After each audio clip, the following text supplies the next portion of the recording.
To my left is one that was produced this year by an artist in Perth, Jose Bacarreza.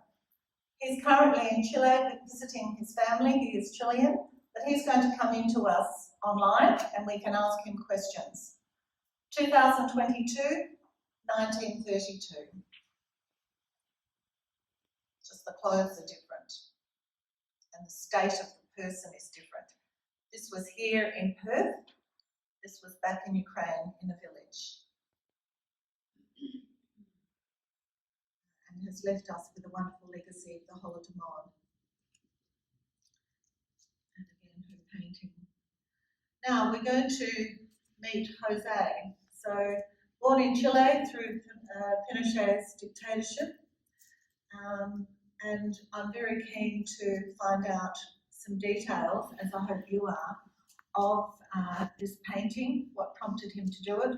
We've actually got family members here related to this young lady, and I believe they haven't seen the painting yet in its reality. So hopefully we've got Jose coming in. If anyone's got a question, I'll ask you to just put up your hand because I have a microphone. So do we have Jose? Hi, Jose.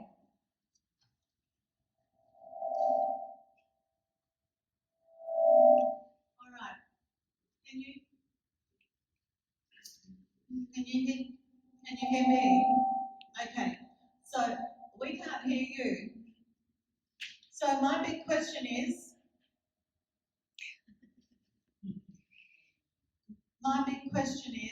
when did you think about doing this painting? What happened? Why have you got this young lady and her two boys? Do you listen to me now? Yes, thank you. Okay. Well, thanks for all that information you showed me now in the presentation. That was incredible. Things that I didn't know before, especially the control of Russia taking the nuclear power of Ukraine. That was like a little creepy. But yeah, back into the painting. So the story is that I was one day in Facebook, and then I just jumped into this Bacarezza market of Ukraine people that they try to, I don't know, just get a little money, I guess, and show their own culture. They were doing some local dances, and they showing their clothes. It was very nice to see. So I just like been there. I talked to one of the managers, one lady, like very gentle lady. So she told me, I told her my idea, and she told me, just come up and see how is this market. And then once I was there, I met her, and she was really, really nice. I guess she's one of the manager of the market. And I explained her the idea of the portrait, and she told me, well, just try to have a kind of contact with any of them, and then you just, I don't know, find the right one, you know. And then I put my eyes on Joanna, because it was very sweet, the image that I saw on her and her two niece. It was perfect, like, for the situation of the war. I think that she represents exactly how heavy it is for a 22 years old young lady with these two kids suffering all this situation running out of Ukraine. And then you can see through her eyes how her future is just like start to falling down. So I just want to show in the painting that there is hope. I tried to tell her after we spoke that it's not the end, and Australia is like an opportunity maybe. And then I told her about the painting, and obviously she said, yeah, sure, you can paint me, you know. And then I said, well, if I can take you some pictures, just play around with your kids, and if you can sit in the grass. And that's how the journey of the painting starts. Has she seen the painting, Jose? No, she hasn't seen the painting like directly, Yes. but she got some very high quality photos that I sent her. Right. Remember me? Hi. Yeah, of course. How are you? I'm just very interested and possibly explain to the people the background of the painting, because that fascinated me, the juxtaposition of the sunflowers, etc. So maybe you could explain a little bit about the meaning behind that. Thank you. Yeah, of course. I'm glad to tell the story of the painting, like the meaning and the symbolism behind the image. So what I did was try to put the beside the portrait called smoke and smog. So then I put the national flower of Ukraine, the sunflower. They are sad and dry, and some of the pigs are just eating them. That's why they are bleeding. So they represent clearly the situation between Russians and Ukraine. Then in the other hand, you have the green grass. The green color represents hope. So basically, that green grass it means for me Australia. That's why I try to put them in the grass in contrast to the background. Then you have some butterflies around, especially one close to the middle, the down middle with the colors of the Ukrainian flag. So butterflies always meaning the fragility of life, What else can I say? I just try to. I told them that I don't want them to pose the photo. I said just be natural. I want like strong, genuine faces. That's why the kids are just looking around. I remember that I do give some instruction to the kids. I said to one of them, you just look left and the other one look right. And I said to Giovanna, and then you look at me. Because then with the eyes look of the models, to put it in some way, you can expand the perspective of the painting. When you put them looking away, then the painting grows a little. It's like a kind of effect. And that was basically what I did.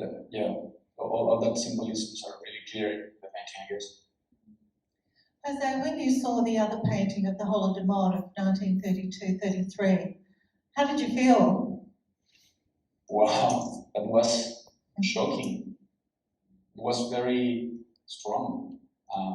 I don't know, I can't even evaluate that. It was really heavy to see. It was very sad, especially by the image itself and the palette of colors that the artist selected to put in the painting. And you can tell that obviously that person was there. Because, for example, I don't know, I just choose the palette of colors because I guess that colors are the colors that I use mostly in all my work, So I just try to put it in that painting to make it look part of my back works. And every artist has like a special kind of palette to choose. So I have like a clear palette, and my palette, considering maybe the meaning of the painting that it's not like a happy one, my palette is very bright. I don't know, it's just like green, very bright, clean, or bright red. But I do remember the image and the palette of this artist that you showed me the painting was very sad. Yeah. It's interesting how you've captured the mood of the children and the mother. It is still very somber, but the colours are a little uplifting and obviously very traditional in the red shalabaya of the boys and the blouses, or the shirts of the boys as well. When I looked at your painting and I knew my own, the one that I had, it was absolutely astounding. Two different genocides, and portrayed so succinctly of the day. So is there anyone who might have a question? Does the gentleman have any more? Do you have any more paintings of the same theme for Ukraine? No. This was like one lightning.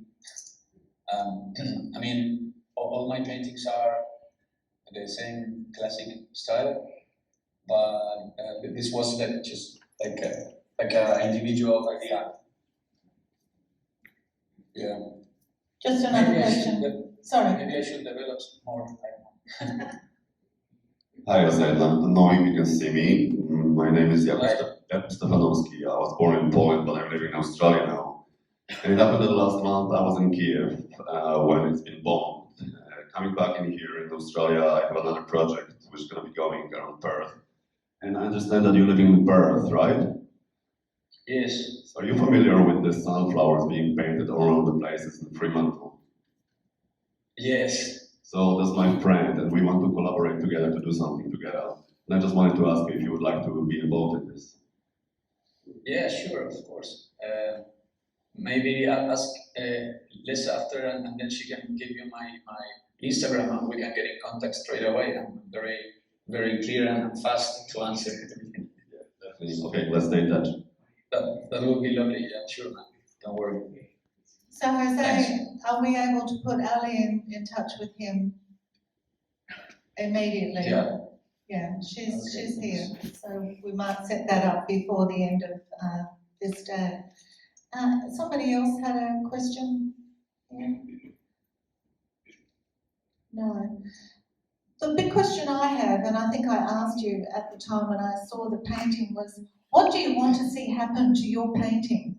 I have these paintings that were digitally copied for me from Ukraine, because obviously we can't take paintings or artifacts out of Ukraine.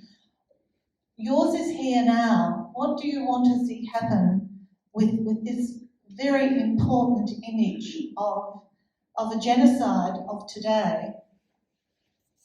I guess that the best idea that I ever hear about that painting, it came from you.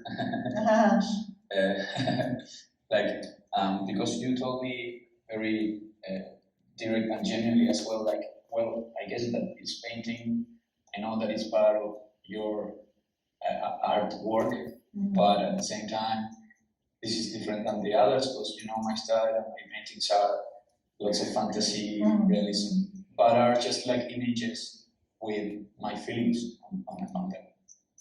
But you told me something that I will never forget. You said, well, this painting, I mean, it belongs to the, it's a portrait of like a part of the history. Yes. So then you just told me you should show this painting in something big, like, you know what I mean? I do. I think I told you we need to send some details to the National Gallery. Or honestly, our I would local. like to.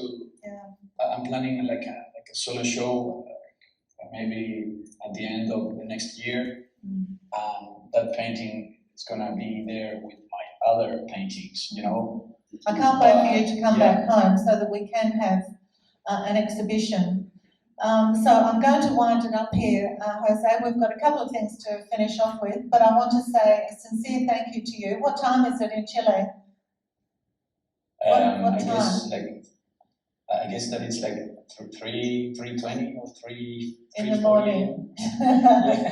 Thank you. You look remarkably good for 3 a.m. in the morning, can I say? Thank you very, very much for sharing this event with me. I was waiting for this moment, taking just like a lot of water and resting for the last 2 weeks. Thank you so much, and I'll catch up with you when you come back. Thank you very much.